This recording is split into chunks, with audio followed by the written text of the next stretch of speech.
طلاب البكالوريا في كل مكان، ازيكم عاملين ايه؟ اتمنى تكونوا بخير. معاكم مستر مصطفى عاطف، وان شاء الله النهارده هنشتغل الحصه الثانيه في الكورس التاسيسي لماده المحاسبه الماليه.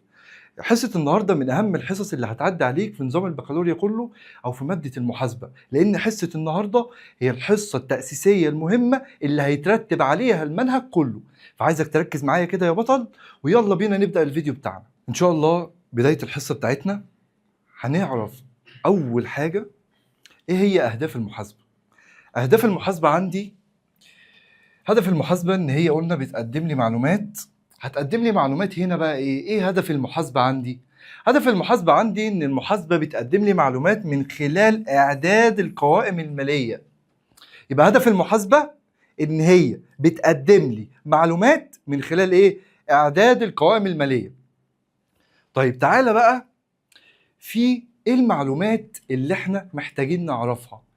عندي 4 احتمالات، 4 معلومات لازم تبقى عارفهم كويس جدا.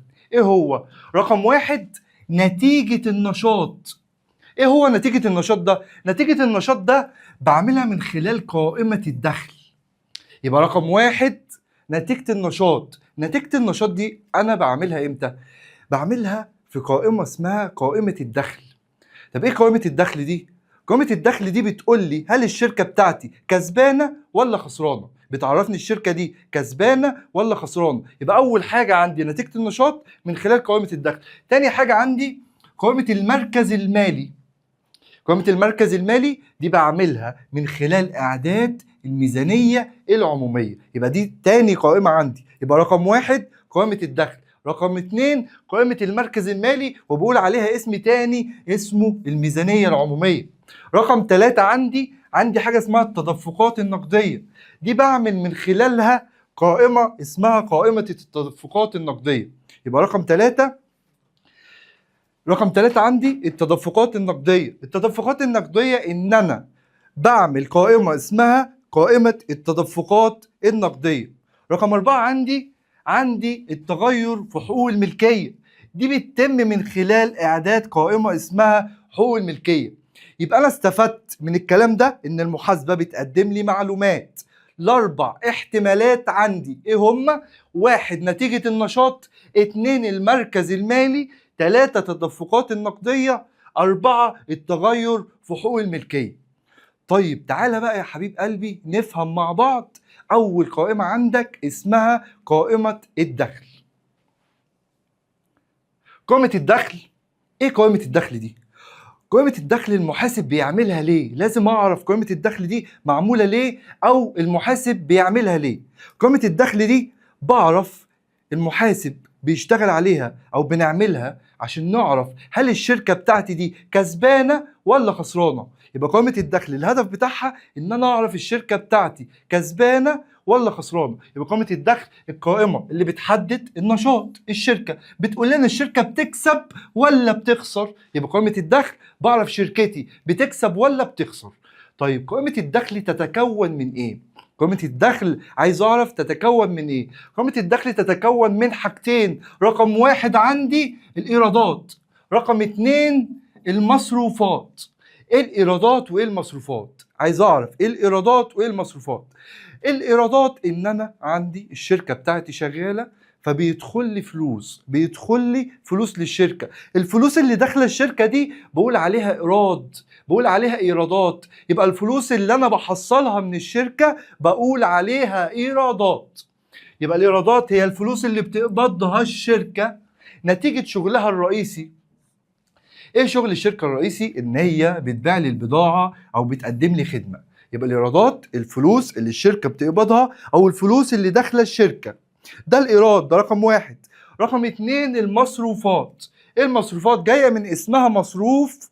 مصروفات يعني بصرف، يعني بطلع فلوس من جيبي وببدا اصرف. او فلوس، بنقول المصروفات بطلع فلوس من جيب الشركه بدفع فواتير، بدفع ايجار، بدفع مرتبات موظفين. كل دي بقول عليها مصروفات، فلوس بصرفها من جيب الشركة. يبقى المصروف الفلوس اللي بتدفعها الشركة نتيجة شغلها الرئيسي زي الأجور والمرتبات.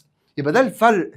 يبقى دول اللي أنا قلت لك عليهم ايرادات مصروفات.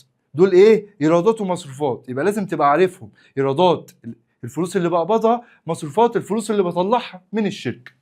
بعد كده عندي مثال بقى نفهمه مع بعض عشان نفهم قائمه الدخل دي كويس. دلوقتي عندك صاحبك فتح محل ملابس في اسبوع واحد، يعني صاحبي دلوقتي فتح محل ملابس، حلو، باع بضاعه ب5000 جنيه. يبقى صاحبك فتح محل ملابس باع بضاعه ب5000. في نفس الاسبوع صاحبك ده عمل ايه؟ دفع ايجار المحل وفاتوره الكهرباء ب3000 جنيه. يبقى صاحبي فتح محل ملابس باع ب5، وفي نفس الاسبوع دفع فاتوره كهرباء وايجار محل. طيب الحاجات دي بقول عليه دفع من جيبه وراح دفع الايجار والكلام ده، فبقول على الكلام ده بقول عليه ايه؟ بقول عليه مصروف. بقول عليه ايه؟ بقول عليه مصروف. حلو، يبقى انا بعت ب5، ركز بقى، باع ب5 يعني دخل له 5000 جنيه، قصاد ال5 اللي دخلوا لي صرفت منهم 3، يبقى انا اتبقى معايا كام؟ اتبقى معايا 2000 جنيه. يبقى هل صاحبك هنا، السؤال بقى، هل صاحبك هنا هو كسب ولا خسر؟ هنا كسب ولا خسر؟ بص بقى، الايرادات 5 اكبر من المصروفات اللي هي 3، الباقي بتاعي 2000، يبقى صاحبك هنا حقق صافي ربح ب 2000 جنيه. حلو. طيب لو كان العكس بقى، لو كان صرف 5 ودخل له 2، يبقى هنا المحل خسر 3000 جنيه. ده مثال. حلو.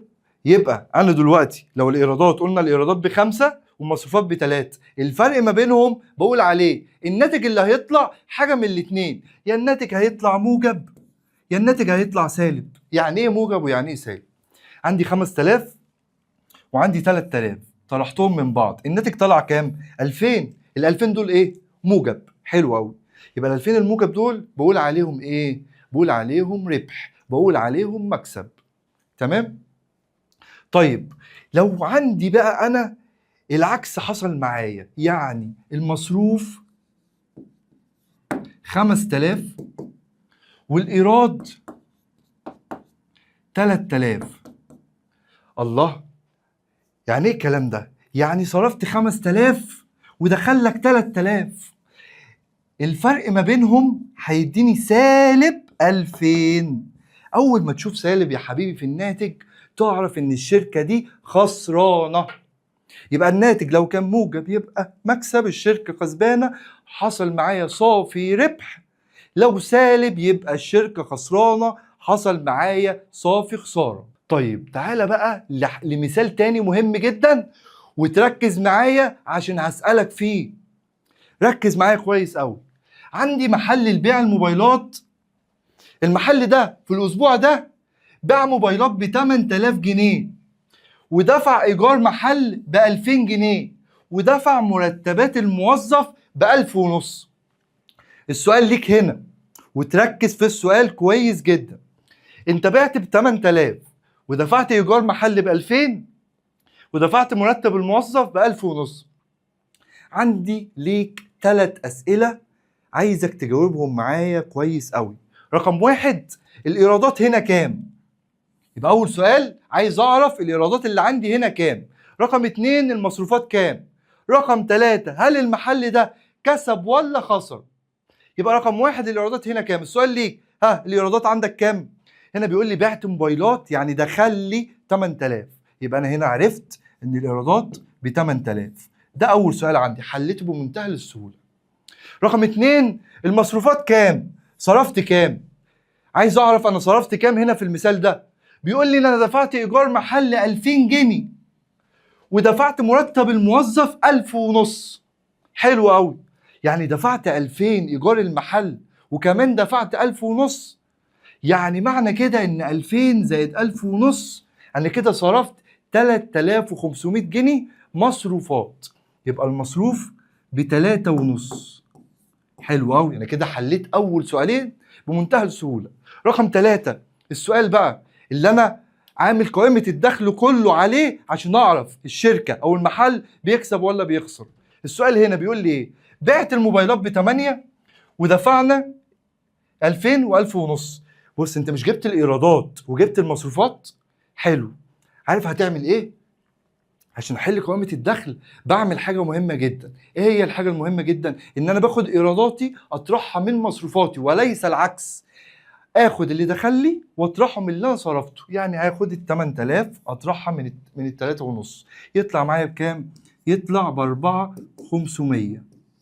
طب ال 4500 دي السؤال ليك، هل موجب ولا سالب؟ موجب ولا سالب؟ هنا موجب. يبقى ايه بقى السؤال هنا؟ هل الشركة او المحل هنا كسب ولا خسر؟ المحل هنا كسب. ليه كسب؟ لان الناتج عندي بموجب، وكمان لان انا من غير بص هتحل بالنظرة، هتحله بدماغك على طول. والله انا دخل لي 8 صرفت 3 ونص يبقى باقي 4 ونص، كده خلاص الناتج طلع موجب. يبقى انا عندي الشركة هنا ايه؟ الشركة هنا كسبانة. وبكده نبقى انتهينا من الحصة التانية من الكورس التأسيسي لمادة المحاسبة المالية. ولو ما شفتش الحصة الأولى هتلاقي الحصة الأولى في الوصف تحت. ما تنساش تشترك في القناة وتفعل الجرس عشان يوصلك كل جديد، وهتلاقي لينكات السوشيال ميديا كلها موجودة تحت في الوصف. وما تنساش إن احنا هنبقى معاك في اسكندرية كلها من العمرية لحد المنظرة. وما تنساش إن احنا إن شاء الله بنجهز لك أقوى منصة للطلاب اللي مش هيكونوا معانا في اسكندرية إن شاء الله. واشوفكم على خير، سلام.